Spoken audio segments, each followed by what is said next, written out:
Детям до 14 лет рекомендуется смотреть вместе с родителями.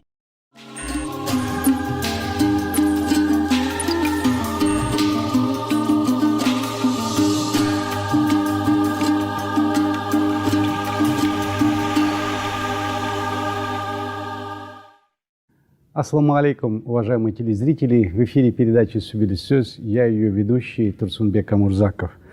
А сегодня у нас в студии патриот нашей страны, многогранная талантливая личность, меценат, почетный строитель Республики Казахстан, президент благотворительного фонда «Тлеб» Сапар Искакович Искаков.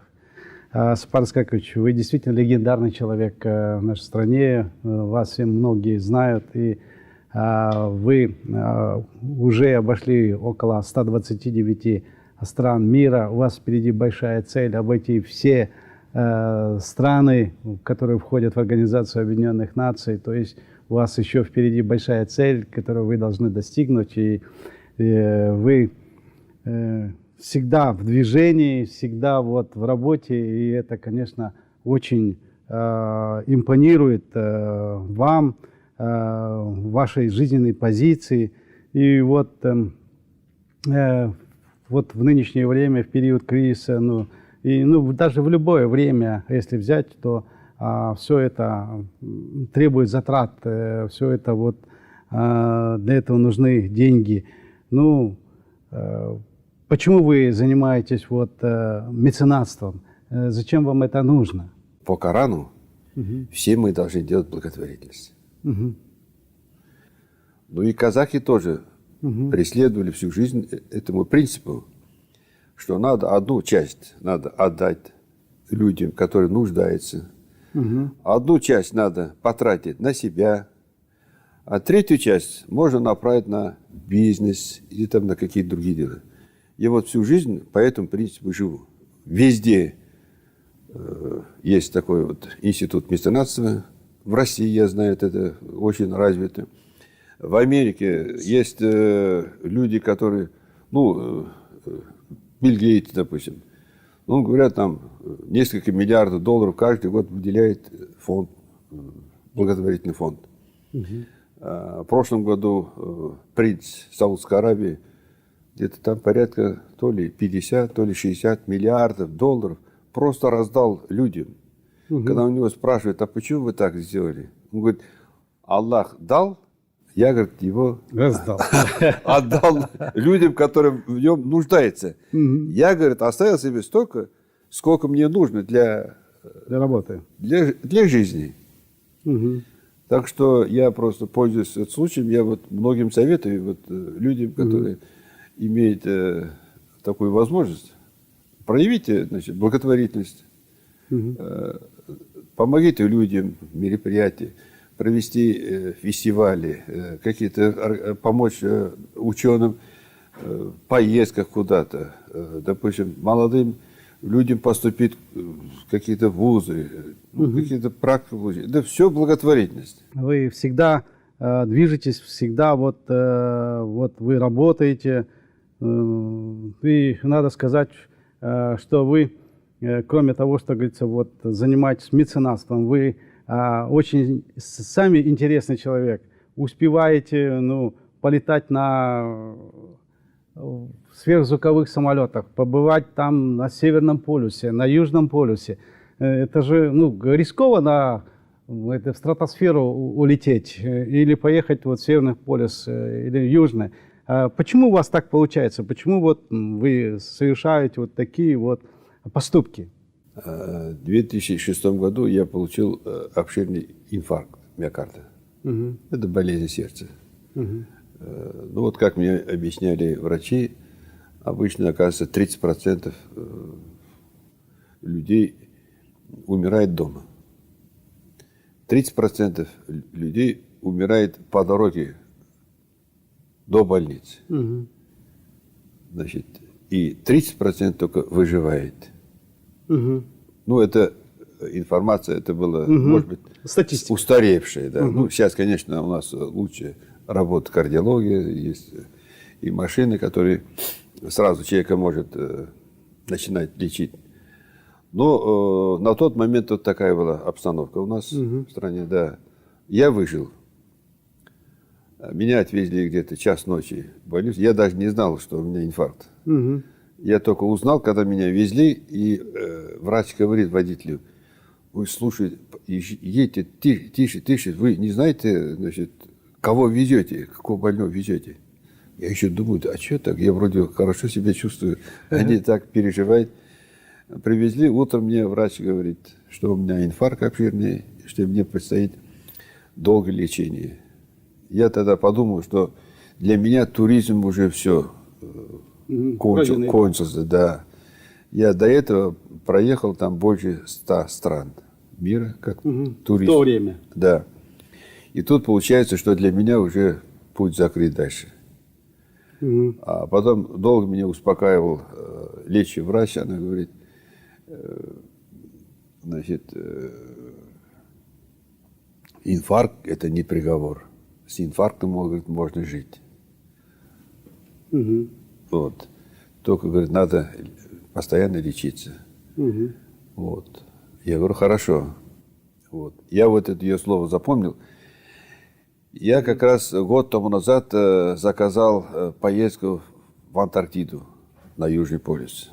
У меня срок подошел, а я уже переболел инфарктом. Вот я через полгода после лечения прихожу к ней, я говорю... Хочу поехать. Да, Елена Викторовна, я говорю, как мне будет, вот у меня приглашение, а там строго, если есть болезнь сердца, автоматически вас исключают из проекта. А это проект американский. Вот. Она говорит, вы что, вам нельзя ехать никуда. Я говорю, я же всю жизнь мечтал попасть на Южный полюс, вот теперь у меня предстоит такая возможность. Да. И вы мне должны, вы же сами сказали, что с инфарктом можно жить, как нормальный человек. А тут получается, что я действительно не могу. В общем, долго мы сидели, я ее уговаривал. Я в 2007 году попал в Антарктиду. И мне удалось впервые поднять или водрузить казахстанский флаг на Южном полюсе. Замечательно. Вот. Это для меня было это испытание себя. Я испытал, что действительно с инфарктом можно жить. А после этого... Вы и для других доказали. Да. Я потом... Сделали мы передачу с Абай Кабатаевичем, это вот главный врач республиканской больницы. Мы сделали передачу, что вот на моем примере другим сказать, что не надо бояться инфаркта, надо лечиться, и с инфарктом можно жить, как нормальный человек. Вот. Что это уже не то время, когда уже люди считают, что чуть ли не инвалид, вот, а так можно жить. После этого я в 2008 году съездил в Арктику. В 2009 году я поднялся, как вы говорили, в стратосферу на высоту 22 километра на истребителе МиГ-29. Это из Нижнего Новгорода, это Россия. Вам тогда сколько лет было? Мне было 68. В 75 лет я прошел полный курс подготовки космонавта в городе Зугесово. Да. Это вот невесомость, центрофуга, значит, на тренажерах стыковка Союза с МКС, значит, в ручном варианте, автоматическом.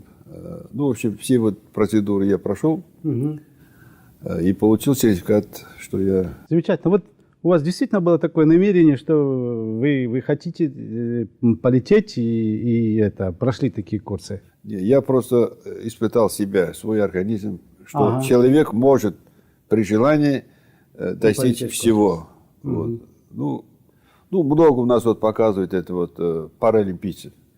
Ну, один получил такую травму, он сник и пропал.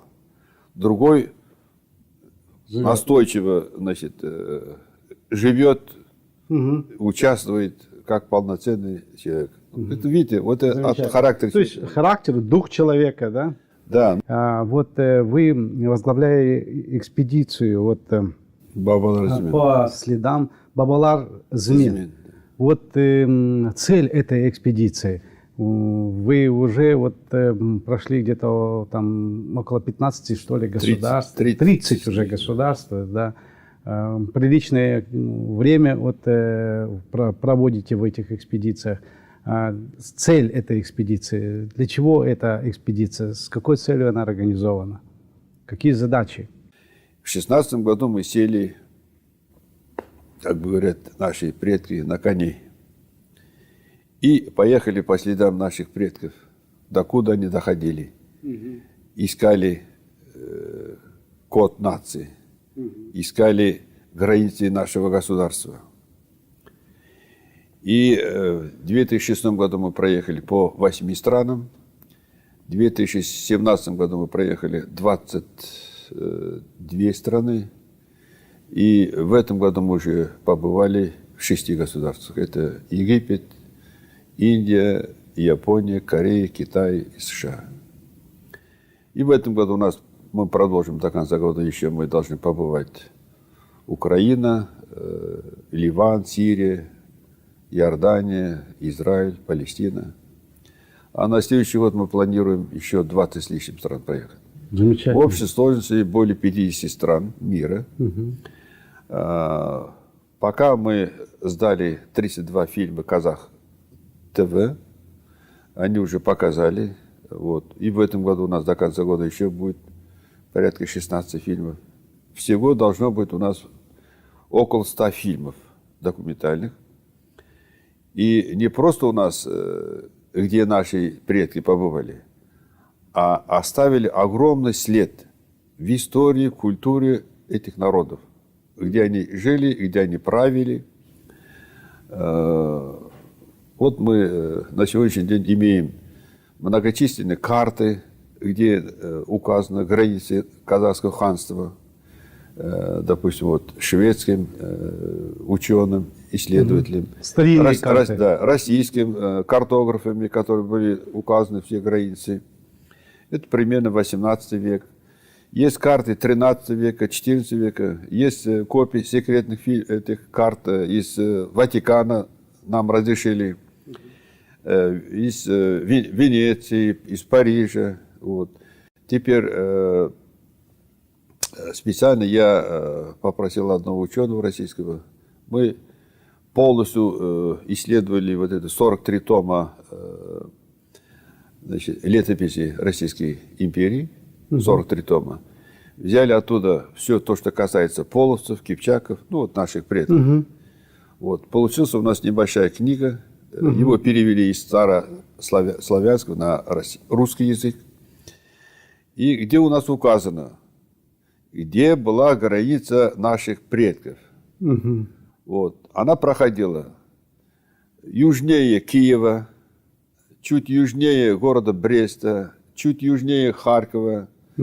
Наши предки жили от Волги до Дуная, между, допустим, называется, восточные кипчаки, это жили, в то время эта великая степь называлась Дечный Кипчак.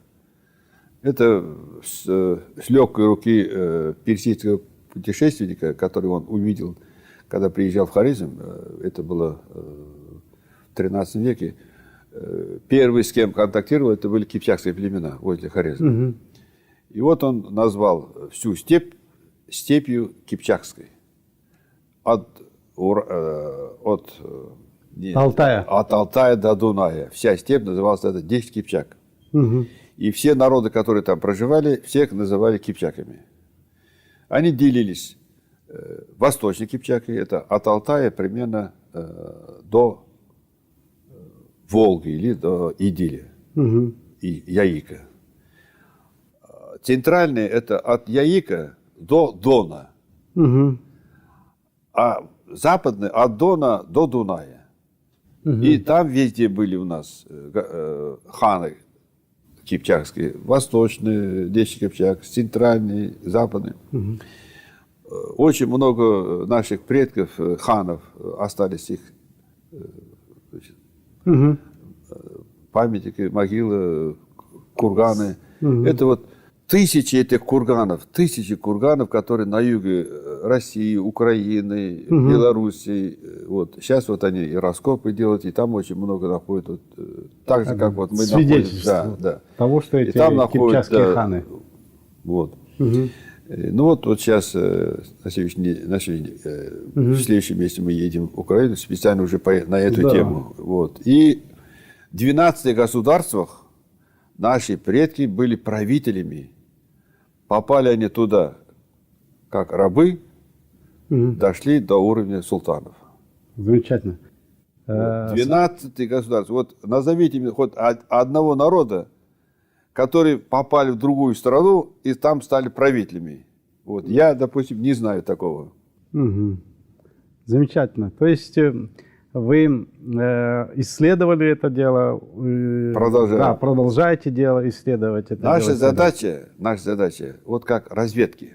Вот мы указываем точки, где что есть ценное. Задача Министерства образования, молодых ученых, ехать туда. Уже действительно там уже поглубже копать, искать, находить. Мы же там за несколько дней, конечно, мы такую работу не можем делать, но самое главное, мы уже показываем. Обозначили. Да, обозначили, да, куда надо ехать. И наши предки никогда не разговаривали на чужом языке. Они разговаривали на своем казахском, в то время назывался кипчакский. Тюркский язык делится на два диалекта. Огузский и кипчакский. Мы говорим на кипчакском диалекте. Казахский язык. Вот, в то время как английский.